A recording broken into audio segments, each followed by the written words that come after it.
Ladies and gentlemen, welcome to Story on the Spot. My name is Jim Heskett. Over there is Nick Thacker. Down there it says Malcontent. That is Mr. R.A. McGee. And down here is Craig A. Hart. And we will be right back after the intro.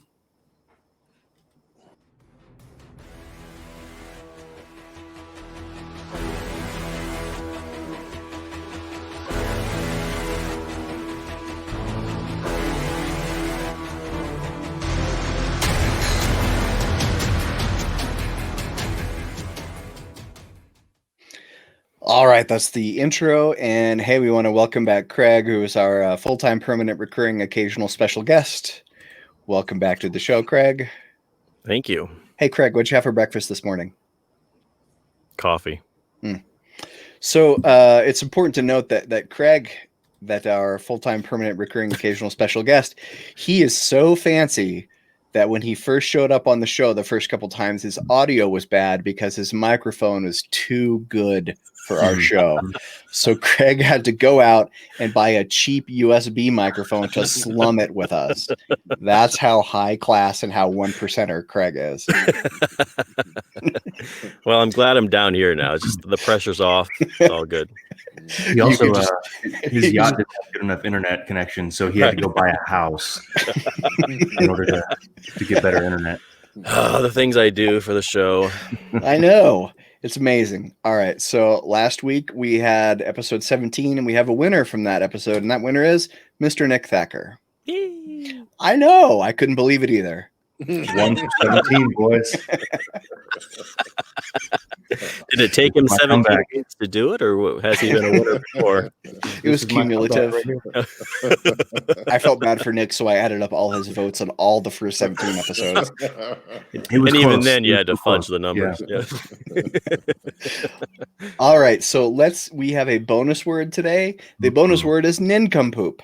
So anytime you can work the word nincompoop into a story, you'll get an extra point. And if I get to it in time, you'll get the, oh my God, secret word cherry gif that I put up there. If one is personally a nincompoop, does that automatically mean I win? If you metaphysically embody the state of being a nincompoop, I mean, I think it's the understood nincompoop, like the understood you. It's like we just understand that most of us are nincompoops, and so it should count. Well, we are. I mean, on that basis, all of you get start with 1 point. There we go. Already. All right, let's dive into some stories. I'm going to read these news of the weird stories, and then these three guys are going to pitch, and then you, watching and listening, you will vote after the story. A man in Plymouth, England, was detained after officers working nearby heard a commotion and looked up to see the man struggling with a seagull and biting it. He sunk his teeth into it before throwing it to the floor, a police spokesperson said. The man told police the seagull had attacked him trying to get his McDonald's meal and also volunteered that he was under the influence of drugs. The seagull was clearly injured by the incident but flew off before we were able to check on his welfare, police said. The man was taken to a hospital for treatment. No word on if he ate his McDonald's. So now it's up to one of the three of you to be the sacrificial lamb to go first. I'll do it. I'm glad to RA's ready. Yeah, man, I like getting this out of the way.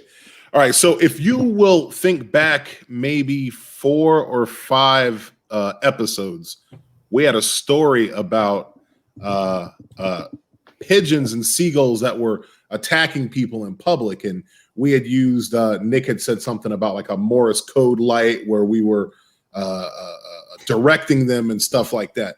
Well, I think that this is a continuation of that story. Okay, I think that the villain from the previous story, once our illustrious show put so many eyeballs on his schemes, he kind of had to go underground a little bit, and he's still trying to work out his schemes and his plans, but he can't use pigeons anymore. So he's using seagulls because obviously no one will notice if he's using a different type of fowl. So I think that it was a hit. I think our guy from the McDonald's drug addict did something wrong to the villain, and this was his payback. And so it was a way for him to send his birds on a test run to see their efficacy. And it was also a way for him to get back at a rival and, peck him and steal his McDonald's. And unfortunately, the bird flew off and died. So he lost one of his birds, in the attack. And so our villain is, cursing the nincompoop that bit into his attack seagull. So very nice. Lisa Badger wants us to know that British seagulls are vicious. So it could be, this story could be not exaggerated at all. Could be maybe the seagull actually did try to attack him. So Nick or Craig, Nick, if you are awake enough, you could go. I got it. All right. So first of all, this is me in the story. So I was personally there. So I can tell you exactly what happened. It's an automatic point for me. No, but so these are actually drones made up to look like seagulls. And what's been happening is that McDonald's has been tasked with implanting chips in everybody, like microchips, tracking devices in everybody in the world. And so you eat their meals, you're automatically chipped and tracked. Well, this guy over there in England, me, figured out what was happening. And so he went over there to it comes from this one McDonald's. So I had to go to this McDonald's to get it, right? So I ordered a meal, but I had been followed by the agency who keeps track of anybody who might be getting wise to them. They see me go in, he's behind the meal, send the drone to attack me. And of course I'm wise to their trick. So I get into this battle with the seagull and ultimately destroyed it. Unfortunately, my McDonald's meal was also made off with, so I don't have any evidence to prove this is the case, but it is. And I think you all know I'm a trustworthy person. So I'm just blowing it live here on Story on the Spot. Hey, Craig, when they sent the drones after you, were there size options for the drones? Is there like a regular drone and yeah, I'm not that deep into it. So I kind of felt slighted that they only sent that size if there were different sizes. To be honest, I'm a little insulted, but hey, it is what it is. The super ostrich. An attack ostrich. That's what I would have expected, right? Respect, man. Yeah. Evil emu. At least it wasn't like a sparrow. You want to come at the king, you better send an ostrich. That's what I'm saying, dude. Nick, do you have a pitch for us about the seagull? Yeah, no, I mean, clearly what we've got here, guys, is a story of nanotechnology that McDonald's has been developing in light of recent trending topics such as automating their systems and using robotics and all that. Desiree, yes, I'm about to ruin McDonald's for you as well. McDonald's has discovered that they don't necessarily need to automate their systems if they can actually automate the population of people who eat their food. And so this guy has figured out that McDonald's has been putting nanobots inside their food, in their Nuggies specifically. And so he gets some Nuggies and starts, eating these nanobots. And then he realizes, he looks around and says, you know what, I can screw with McDonald's if I start getting all of the bird population in the UK, since they're vicious. Thanks for that, Lisa. I can get them full of nanobots, and I can just mess up their entire automation chain. So his basically is like his little defiant way to get back at McDonald's for doing this. So he goes out and he gets McDonald's, tracks the pigeons and seagulls over there, and then he's not actually fighting them. He's just breathing. He's like Green Miling them. He's going and putting the nanobots back on their feathers. And that's science, guys. I mean, that's how nanobots get into seagulls. So science, obviously. Nanobots and nincompoops. I do have to say that Chickie Nuggie Nanobots is going to be a strong contender for the episode title. Nuggies are ruined forever. Yeah, sorry about that. My dog wants out, but he won't go. You going? All right. Here's our second story. Now, this takes place in Australia. I will not be doing an accent, but I would like to point out that this word here, CAIRNS, in America, we would call that Karens, but in Australia, you'd pronounce it like cans. So I will be saying it the proper Australian way. An unnamed man in Cairns, North Queensland, Australia, posted notices offering a $100 prize to the person able to best impersonate Chewbacca, but the contest turned out to be a hoax designed to harass the woman who dumped him. The posters listed the woman's phone number and invited contestants to call and deliver their best Chewbacca roar. The woman, identified only as Matilda, said, "I'm getting phone calls at really strange hours of the night. I thought it was quite funny, actually. A good joke." However, she drew the line when the ex abandoned his car without tires in the driveway of her home, blocking her in. So I guess it didn't, it started a little lighthearted, and then she wasn't upset enough about it. He had to leave his car in the driveway.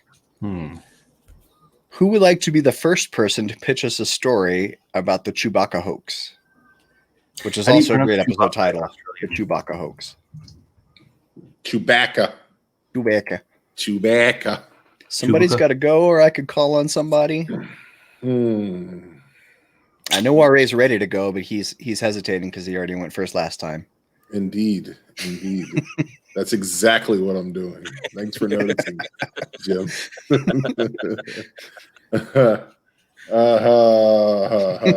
Craig, why don't you go? What do you got? Start talking. First of all, I've got to give this guy's props for being so invested in this. Man. And to the woman for at least seeing the humor in the first part of it. So what actually happened, these two were actually they weren't love interests at all. He's mad about the breakup of their detective partnership. They had a detective agency together, started it from the ground up and grew it to a sizable. And then finally she's like, I'm done with this life. It's just, I got to look behind my back all the time. I can't sleep anymore at night, having nightmares. I'm just done with it. And what happened with their past case, so he's trying to actually remind her of the good times to try to get her back into the agency. And all these things like the Chewbacca, the roaring, the car without tires, all of that happened in their last case they had together. At which point the guy felt, we had a personal connection during that Chewbacca case. And all I have to do is replay all of these events to her and she'll remember and she'll figure out what she's missing. Turns out that the woman whose name is Lisa decided she actually was not. Hi, Badger. I saw she was here. Her name is Lisa Badger. And she actually hadn't felt that connection at all. And so this is going right over her head. And she's like, you know what? It was funny the first time, Phil, but now I'm just not into it. A, you're a nincompoop. B, I never liked you. And C, I'm not coming back to the agency. And so what they don't say in the story, because it was just far too graphic, was that the third part of Phil's little gag was to actually break into Lisa's house and reenact all of these stuff that she had been having in her nightmares. And so, unfortunately, Lisa, not Badger in this case, is no longer with us, and Phil is waiting judgment as we speak there in Australia. Oof! Shit got dark there at the end. All right, that's what happens when you spring it on me. I got to go to the dark side. Wow! I see what you did there. The dark side and Chewbacca. Well done. Attaboy. Well done. I think it's Lord of the Rings, though, Nick. Lord of the Rings. Sorry, my bad. Get it right. Gandalf said it. Yeah. I'll go. I got something. You want to go? I'm sorry. That's fine. Okay, go. Fine. I'll go. Okay. All right. I First was off, about to do this. When these hands come out. I'm sorry. I know, man. I don't want no smoke with those hands when they're out, man. I got to get out of your way. So remind me at some point to tell you guys the story about me in a fist fight with the Las Vegas Chewbacca impersonator. That's a real thing. Regardless, let's go back to Australia. I think what happened here is that there was a murder, okay? And as the victim was being murdered, she called her best friend, and her best friend didn't answer. And so the victim left a voicemail on the best friend's phone, just running as she was being killed. And so the best friend obviously turns it over to the police.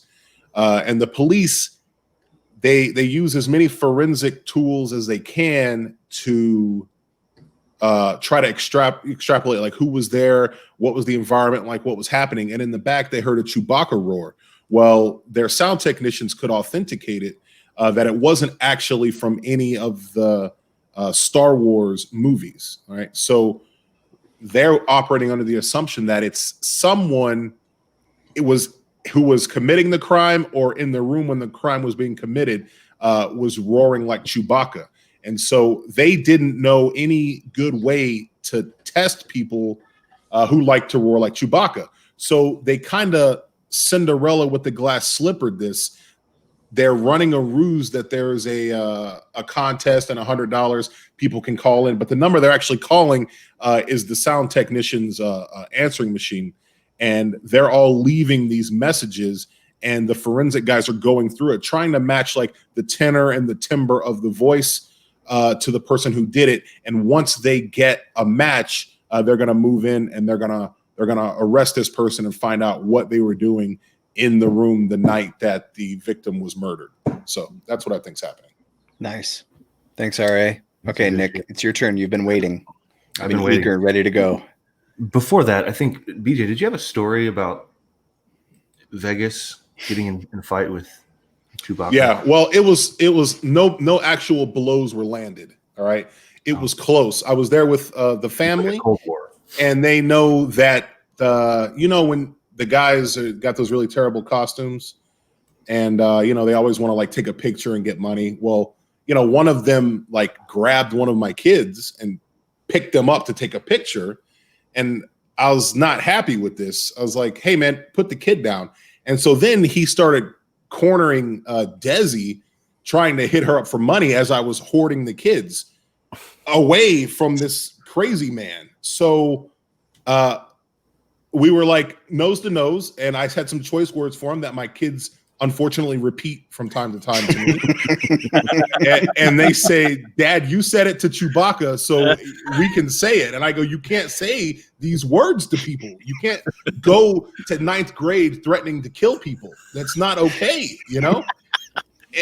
So in any event, all's well that ends well. Chewbacca was very perturbed that we didn't give him any money, but he's lucky that he didn't get, the Han Solo treatment and drop him into some concrete. Upside down in the fountain. Yeah. So it was a weird day. So what I take from that story is it's just really hard to see how far Chewbacca has fallen. It's pretty sad. It's pretty hard. sad. It's hard out there, man. It's hard. It's rough out there. Interestingly enough, we were watching Netflix the other day, and there's that like amazing food truck show or something, and that Chewbacca guy was walking past as they were selling food on the Las Vegas Strip. That's a real story. And Desi goes, "Is that?" I go, "Yeah, that's him. That's him. Turn the channel, hon. Turn it." So Can't watch the show anymore. no, it's dead to me. I guess it was so bad that you recognized him. Yeah, I always know him, and if I see him again, it's on site. All right, Nick, your pitch. Oh, that was it. That was your whole My pitch. story. So we probably should just move on. All right. Well, I forgot. Now let me see the thing again. Let me make sure I know what I'm back out here. What's the? Oh yeah. Okay. So Mathilda, I don't blame him for dumping her with a name like that. Is actually accidentally stumbling upon the abduction and murder of her ex-boyfriend. So this is the up to the inciting incident of this story. What we have here is a clear case of an amateur sleuth trying to do some good and finding out that he's in over his head. So when Mathilda was dating her boy toy, they were both Star Wars fans, not crazy, but enough to go to conventions and things like that, and they would see all the new releases. And what this guy noticed was that every time they'd go somewhere, there was this super Star Wars fan who was sort of scouting out his girlfriend. He was sort of looking at Mathilda, the wrong way. And he kept noticing this person.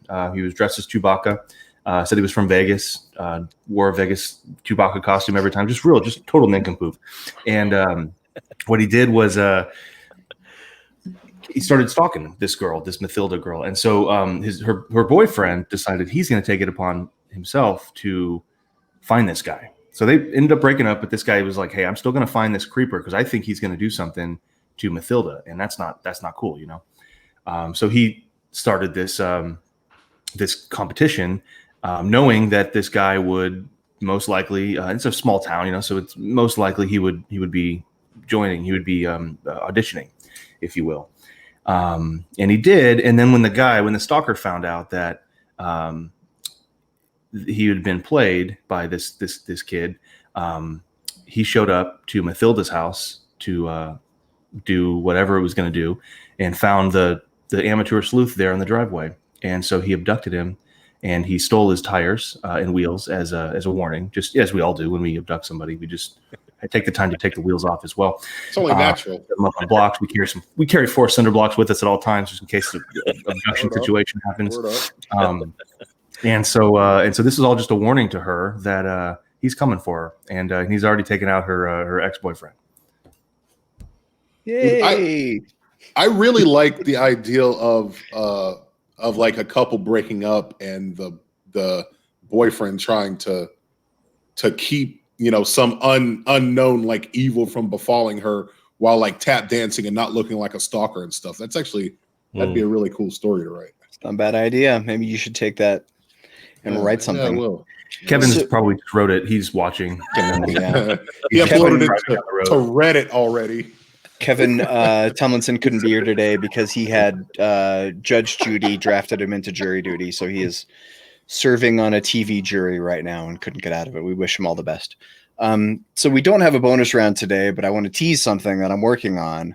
And I'm not going to say anything else about it right now. Just let your imagination work. This is something I'm still workshopping, but we'll be bringing that as a bonus. You should call it Basic Pitches. Basic Pitches. Yeah. Jim's Bad Pitches. That was the name of his female a cappella group in college. Bunch of bad pitches. A bunch of bad pitches.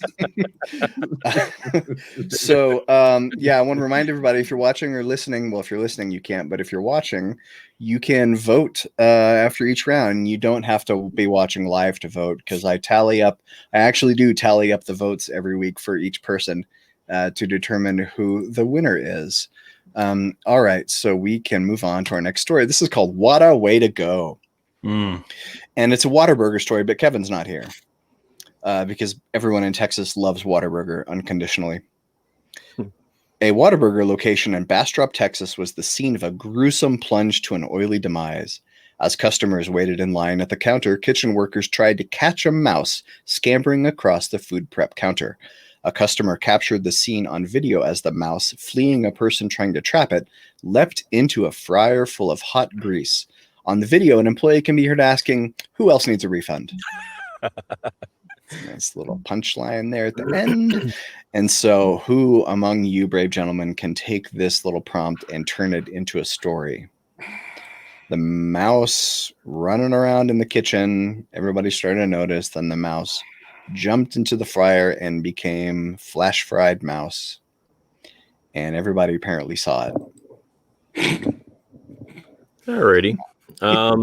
So in the basement, Ari, did you have something?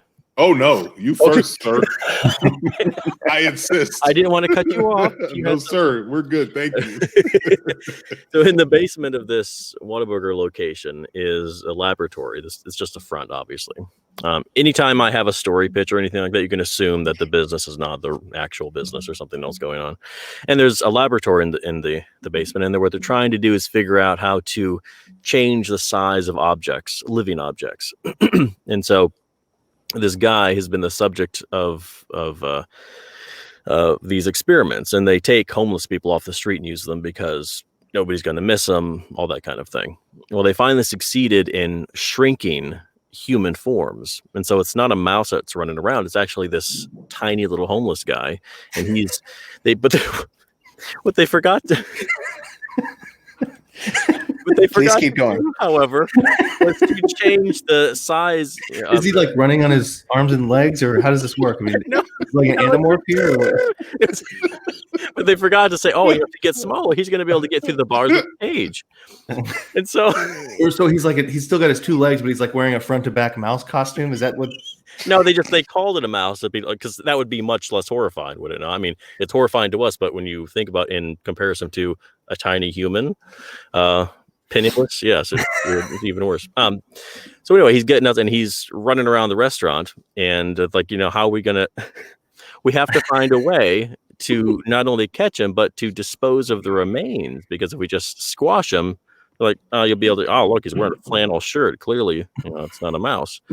So they're like, well, if he jumps into the oil and fries himself, but he is, be covered in batter. You can't. It's going to look like any other nugget or chicken tender or whatever. And so they kind of hurt him in that direction.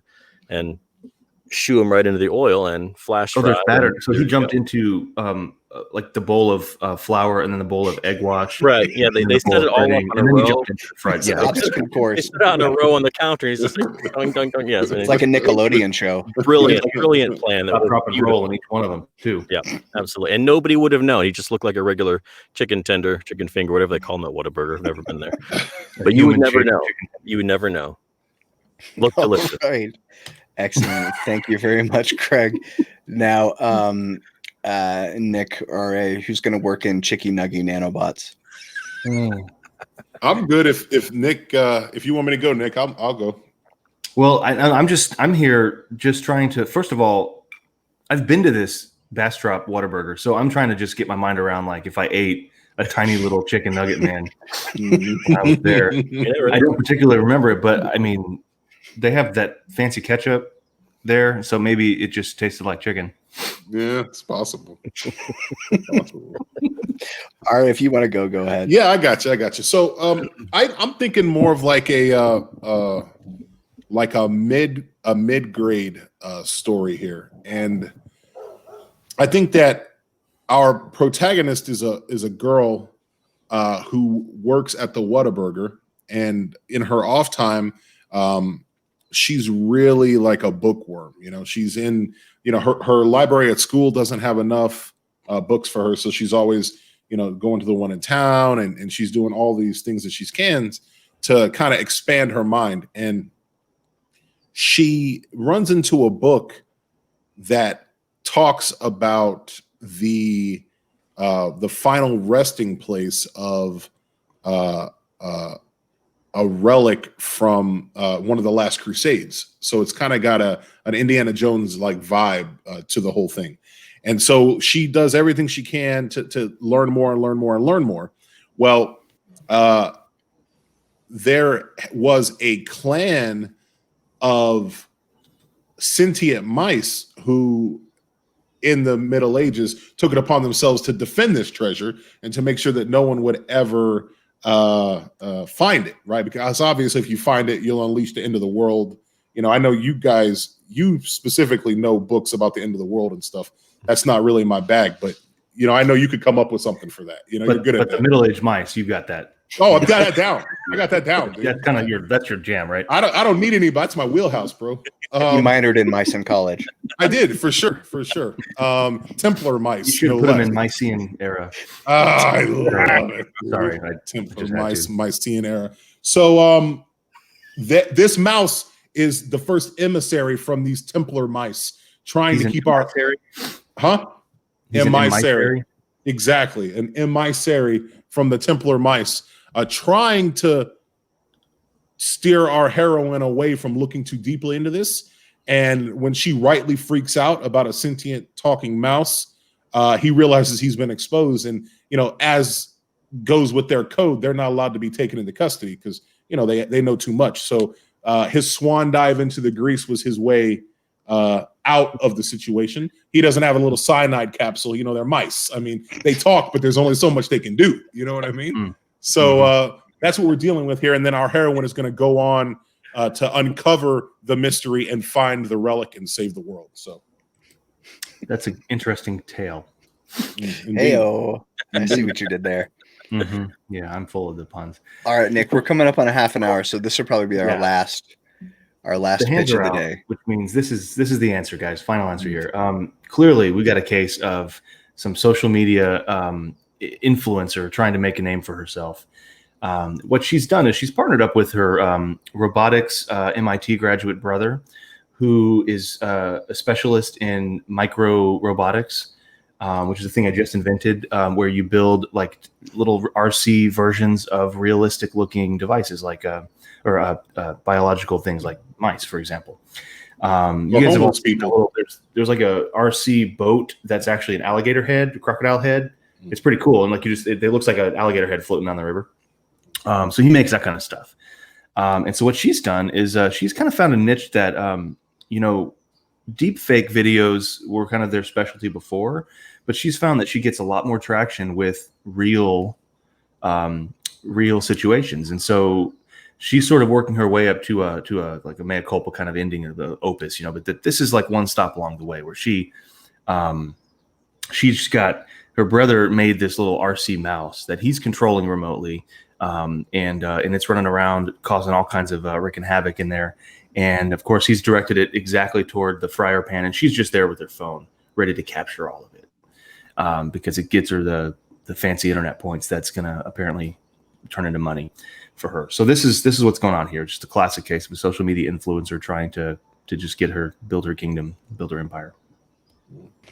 Yeah, there's a new Instagram account, or it's probably not new, but it's new to me, called Influencers in the Wild. It's pretty funny. It's videos of people trying to make social media videos and stuff. Pretty funny.